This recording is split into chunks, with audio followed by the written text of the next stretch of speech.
This is a company most people have never heard of, and this company quite literally owns the world. Most US banks are controlled by BlackRock. BlackRock owns all the major pharmaceutical companies. BlackRock owns most of the mainstream media, and BlackRock oversees roughly 10% of all stocks traded worldwide. And this company is now taking over governments. All of this has allowed BlackRock to amass $10 trillion in assets. Yes, trillion. BlackRock is worth half of America's total GDP. It's so crazy that the US and Chinese government now rely on BlackRock to escape recessions, with BlackRock's founder and CEO now sitting on the boards of the influential Council on Foreign Relations and the World Economic Forum. In the words of Henry Kissinger, whoever controls the money controls the world, and no other company in history has had this much global influence. And what's even crazier is that BlackRock did this in just 34 years. But you want to know the best part? You've probably never heard of them for a reason which will become clearer later on, because after you watch this video, you will soon understand the real-world consequences of BlackRock's vast control. Full-scale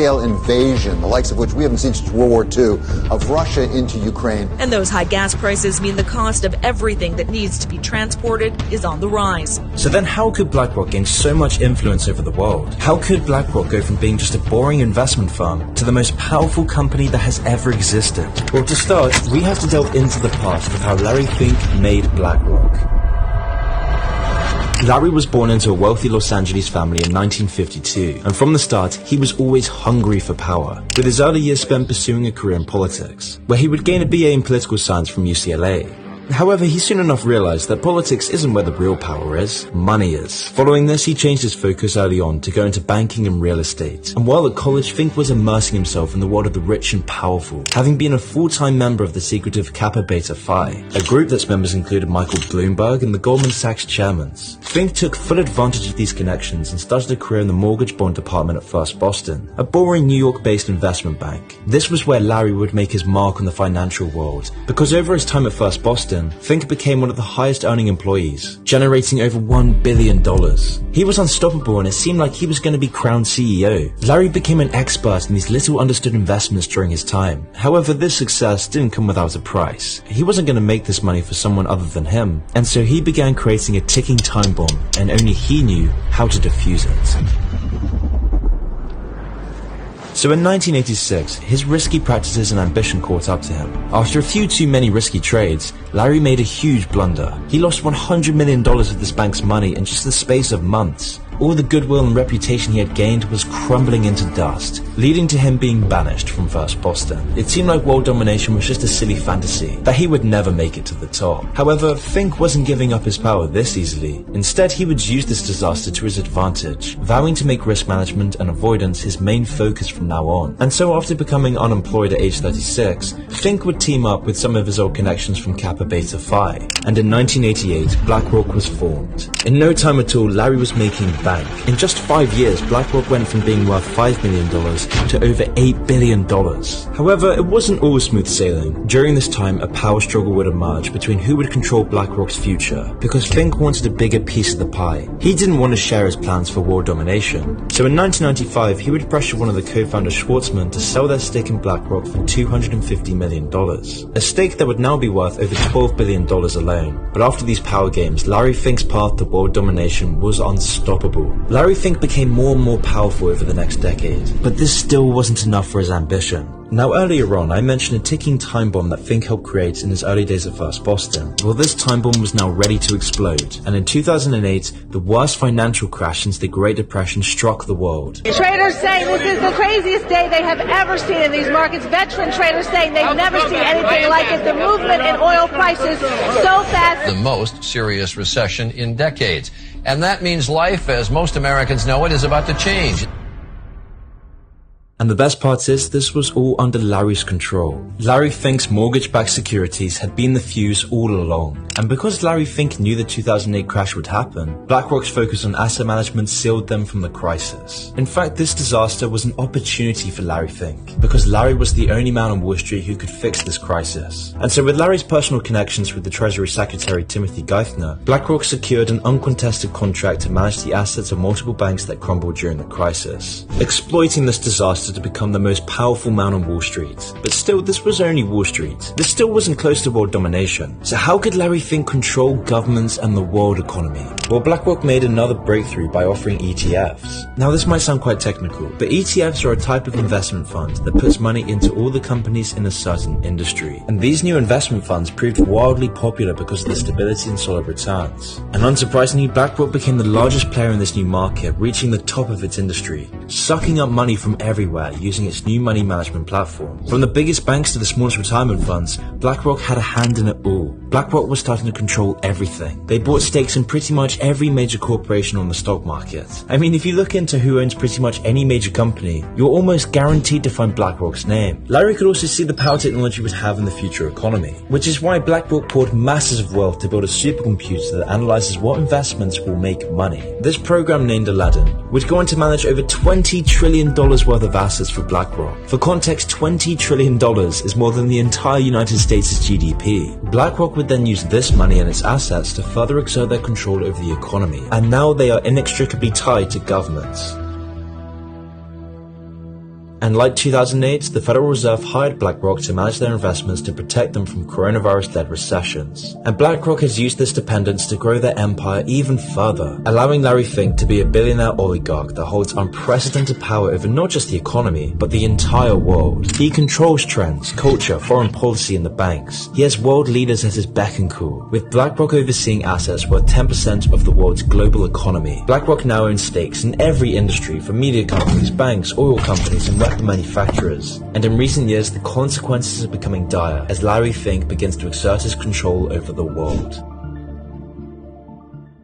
But before we continue, I want to tell you about today's sponsor, Masterworks. Masterworks lets you diversify with an asset class millionaires and billionaires use to safeguard their riches: rare art. So why art? Because art is now established alongside things like real estate as a major asset class, with contemporary art prices outpacing the S&P 500 total return by 164% from 1995 to 2021. The way it works is Masterworks buys these artworks and securitizes them with the SEC, allowing you to buy shares on their site in an initial offering. These artworks are special purpose vehicles, and you can invest in one of these paintings at a time. And thanks to Masterworks, you don't need to be a millionaire to join in. To get started, click the link in the description and skip the waitlist. Then fill out your information and submit your application to Masterworks. Next, you fill out your investor profile and join their scheduled membership interview, where you'll learn about the mechanics of Masterworks and speak to an art market expert. In the call, you'll go over the different art markets, their significance, and how they've appreciated, whilst also learning the data-driven theses as to why Masterworks selected the respective artworks. Once approved, you can go look at their past offerings and invest in one of their current offerings, like this one by Picasso, where you can view their deal sheet, the investment theses, and the SEC special purpose vehicle documents to see what's been registered with the SEC. And then once you've bought a piece of this art, you can then hold on to it until it's sold, at which point you can cash out, or you can sell your shares on the secondary market. All of this allows you to have a diversified portfolio across art as an asset class. So skip that waitlist and click the Masterworks link in the description below. Now back to the video. One of the ways BlackRock controls the world so well is through its control of the media. Together with Vanguard, an investment company they also partly own, BlackRock now controls 18% of Fox, 16% of CBS, 13% of Comcast, who themselves own NBC, MSNBC, CNBC, and Sky, and they even own 12% of Disney. This is very important because it means that for any of these companies to decide on company policy, they must now also consult with BlackRock before doing so. And it's just the same with big tech. BlackRock is now the biggest institutional investor in Google, Facebook, Twitter, Amazon, and so many more. I mean, the list of their investments in companies is just endless. And by extending its reach in such a dramatic way, BlackRock now has control over more than 90% of the media, which might also be why you've never heard of them. Because controlling the media is a very important step for BlackRock to take over the world. If everyone knew the consequences of BlackRock owning over $9.5 trillion in assets, some questions might start to be raised. And you see, BlackRock's control isn't just extending through information in the media, but also through the entire world's economic and political data. And as I mentioned before, this is all done through Aladdin, where Aladdin accurately predicts the outcome of every single investment. But the question is, where does Aladdin get this information from?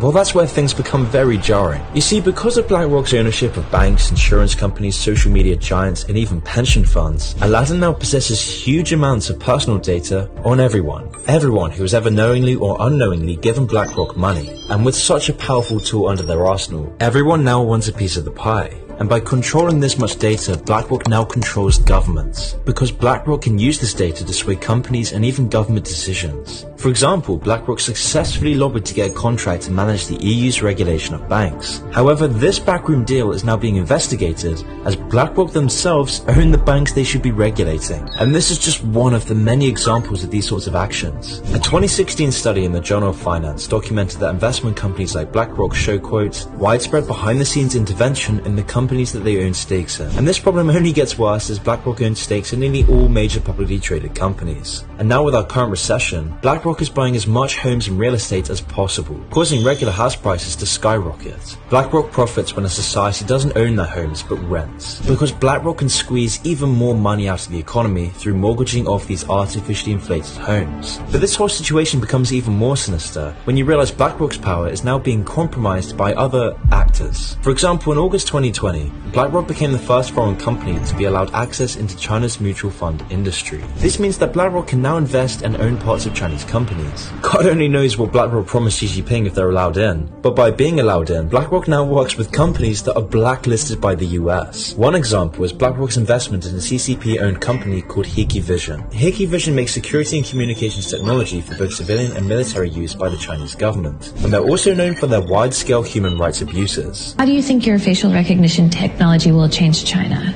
Everything happened in the public can be record. Now, this money being invested into China isn't just BlackRock's own money. Most of this money comes from the pension funds and bank accounts that ordinary people pay into BlackRock inadvertently. Through BlackRock controlling banks, people have no choice about whether they give BlackRock and the CCP this money. That's if they even know about BlackRock. This recent trend of BlackRock funding authoritarian regimes can only mean bad things for Western democracy, because this empowers regimes like China and Russia. It gives credence to dystopian regimes. And this trend is now promoting others to do the same. I mean, BlackRock recently recommended that their investors triple their investments in China. This would place billions more into a dystopian regime at the expense of the West. And the worst part is that China sees the companies that operate within it as simply extensions of the one-party state. They own these companies, and in return, the companies act out the CCP's will, which is a worrying fact when you consider that BlackRock owns the entire world's data. TikTok's data harvesting is nothing compared to BlackRock's. BlackRock knows the entire world's bank details, their preferences, tastes. It sets social trends. It oversees entire countries. So any increase in Chinese investments will see not just BlackRock's influence grow, but also China's influence grow in BlackRock. Since August of 2020, when BlackRock were first allowed into the Chinese economy, they have only poured more and more money into these Chinese companies. Clearly, Aladdin the supercomputer sees this as a profitable move, but what it might not see is the destruction of Western values. It might not see how the CCP could influence the world economy and global politics even more than it already is. It might not see that BlackRock's huge investments will be the catalyst towards this change. I mean, who knows how much more BlackRock will invest in China? But if their growth over the past year is a sign of anything, China will inevitably become a much bigger part of BlackRock's future. And make no mistake, this will have dire consequences. But the cherry on top of all of this is that BlackRock is the main force behind the sheepish woke lecturing that tells you how guilty you should feel. In 2018, around the dawn of the new generation of political correctness, Larry wrote a letter telling all the companies under his thumb to, quote, contribute to society or risk losing our support, adding that, quote, society is demanding that companies, both public and private, serve a social purpose. Which is a very interesting statement coming from a company that is quite literally funding the persecution of weaker Muslims and the imprisonment of the Chinese population. A company that is funding a dystopic nuclear regime that is quite literally threatening the very fabric of Western civilization. And so with BlackRock's push for, quote, social purposes, companies now have an ESG score, or in other words, sustainable investing scores, where you have a rating system based on your company's political and social facades. So for example, doing a woke ad for a company like Nike, or silencing any controversial political views on social media will help you get the high ESG score. They will, on their investor relations page, they'll show you their ESG score. ESG stands for environmental, social, corporate governance. And this is where the woke culture comes from. So they've created this kind of phony baloney rating system that says, well, if you, I'm exaggerating, but if you mention that you are, have a green agenda and you believe in carbon credits and you might trade some credits somewhere, then you get a higher score and therefore you're more investable. And it's very interesting to see how big investors like insurance company, institutional investors, they are steering away from anything that does not have the right ESG rating. And if the past tells us anything, it seems like BlackRock is only destined to control more and more of our daily lives. Through Larry Fink's close ties with government leaders around the world, with his huge influence over the World Economic Forum, and his position on the boards of the Council on Foreign Relations, BlackRock is only destined to metastasize. So perhaps BlackRock defines the new era of our globalized world, where ruthless, predatory corporations amass more power than countries, where our politics and society isn't dictated by votes, it's dictated by investment boards controlled by BlackRock, delivering us a more generic, mindless, vapid, and vicious culture. Perhaps BlackRock is just a monument to a world divided between too big to fail companies and powerless, moneyless, and joyless citizens, where companies like BlackRock buy up all our houses, inflating our currencies and profit from our conflicts and turmoil. That's why you can't buy a house. That's why we're more divided than ever. That's why too big to fail companies are defining life in the 2020s. Because we no longer live under free market capitalism, we live under a system for socialism for the rich.